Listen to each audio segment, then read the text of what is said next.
Over the past decade, the New York Knicks have mostly been the laughingstock of the NBA. They routinely missed out on free agents, they overpaid over-the-hill players, they didn't necessarily draft well, and consequently missed the playoffs 8 times over the last 10 seasons. However, the past 3 years have proven that the Knicks are headed in the right direction and could be a force in upcoming years. Jalen Brunson has been their best point guard in over a decade. You could legitimately say that you're proud of this team's younger core, and the Knicks actually have the assets to make a splash for a big name in the near future.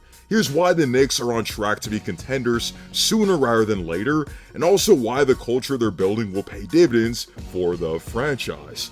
Before we begin, be sure to leave a like on the video, as each like makes a tremendous difference for the channel, and be sure to sub to the channel for even more content like this. New York Knicks got a lot of blowback for signing Jalen Brunson last offseason, and the most reason people had for this is that he was overpaid.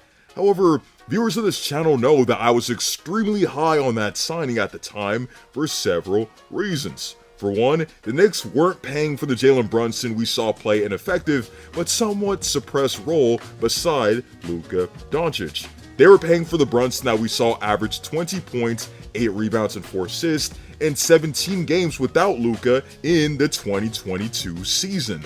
Mind you, this was the same player that averaged 32 points, 5 assists, and 5 rebounds in Luka's absence through the first 3 games of the Jazz series and led the Mavs to a 2-1 series lead. For the entirety of that 2022 playoffs, he would average 22, 5, and 4 as a second option, and he somehow got even better this season.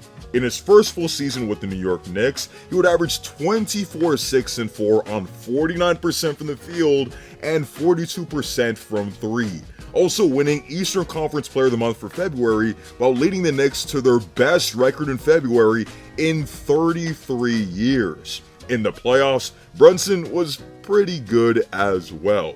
He would average 28, 6, and 5, average 37, 7, and 5 in the last 3 games of the Miami Heat series, and was instrumental in each step of the way. At an average salary of $26 million a year, Jalen Brunson is a complete steal for the Knicks, especially when you compare him to deals that other players signed as of late. Fred VanVleet, who shot 39% from the field this past season and is a worse player than Jalen Brunson, I might add, is set to make $43 million each season for the next 3 seasons. Jeremy Grant is set to make $32 million per year over the next 5 seasons, and Desmond Bane signed a 5-year deal worth $207 million. Another reason to be high on the New York Knicks' future is their draft history as of late. In the 2020 NBA draft, they selected Immanuel Quickley at the 25th pick, and it's safe to say that this pick has worked out well for the team. Quickley just came off a season where he was runner-up for 6th Man of the Year, while averaging 15 points on 37% from 3 and 39% on catch-and-shoot threes. In the last 15 games of the regular season, Quickley would put on a show while also demonstrating his scoring prowess, averaging 22 points, 5 assists, and 5 rebounds on 39% from 3 on 7 attempts. For much of the past decade, the Knicks flew through a carousel of point guards that were completely void in areas such as shooting or creation. But in 2023, they have both Brunson and Quickley that can stretch the floor, put the ball on the floor and create for themselves and others, and overall lead an offense.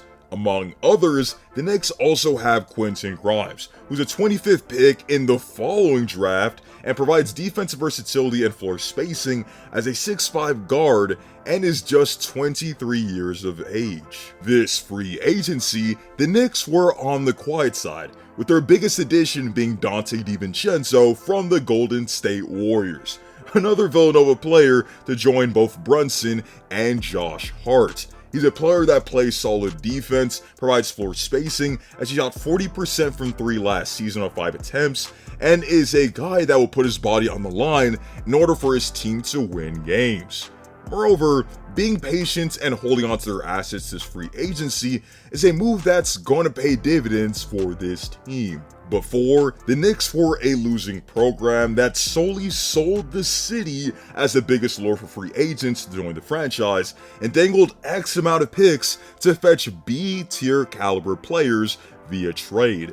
But with a right-minded front office, and with the Knicks having winning seasons in 2 of the last 3 seasons, the Knicks are becoming an attractive destination for stars around the league. They have a player in Jalen Brunson that stars would love to come and play with. They have 11 first-round picks in the next 7 drafts. They have young talent. And they also have Evan Fournier's contract in order to match salaries in a blockbuster trade. And yeah, the city of New York is pretty neat as well. Among guys that they could target in upcoming years via trade is Joel Embiid, who might seek a change in scenery given what's happening in Philly right now. Just to preface these next points, I fully believe that Joel Embiid will be a Sixer at least next season, and probably even the next season, given the fact that they have cap space in 2025. But, as we've seen in the NBA, strange things do really happen.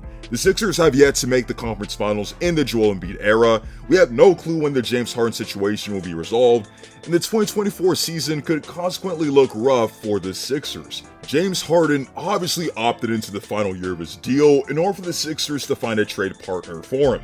But you need to keep in mind that we're talking about Daryl Morey here, so this saga could even drag into the regular season like it did with Ben Simmons. However, Harden is not extension eligible to any team that trades for him, meaning that the Sixers might be looking at a package of role players in exchange for Harden, which obviously isn't going to move the needle, even if Tyrese Maxey makes the leap that I expect him to make. Embiid could ask out in 2024, or he might stay, but the point is, the Knicks are loaded with assets to acquire a superstar caliber player that makes sense for the team.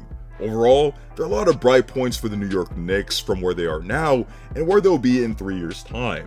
Next season, they'll obviously have Julius Randle, Jalen Brunson, Josh Hart, Mitchell Robinson, IQ among others, and most definitely our playoff team collectively, and could pose as a notable threat in the Eastern Conference. And long term, we could easily see the Knicks make one or multiple conference finals or beyond because they wait at the right time to cash in their assets for the ideal star to pair with Jalen Brunson. Those are just my thoughts on New York Knicks present and future, so comment down below your thoughts on the team as well. How well has Jalen Brunson impressed you in his first season with the New York Knicks, and what young player are you most excited about on this team?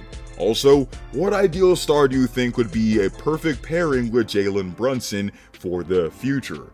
Let me know in the comment section down below. Be sure to leave a like on the video, as each like makes a tremendous difference for the channel, and be sure to sub to the channel for even more content like this. Hope to see you all in the next one, and stay tuned.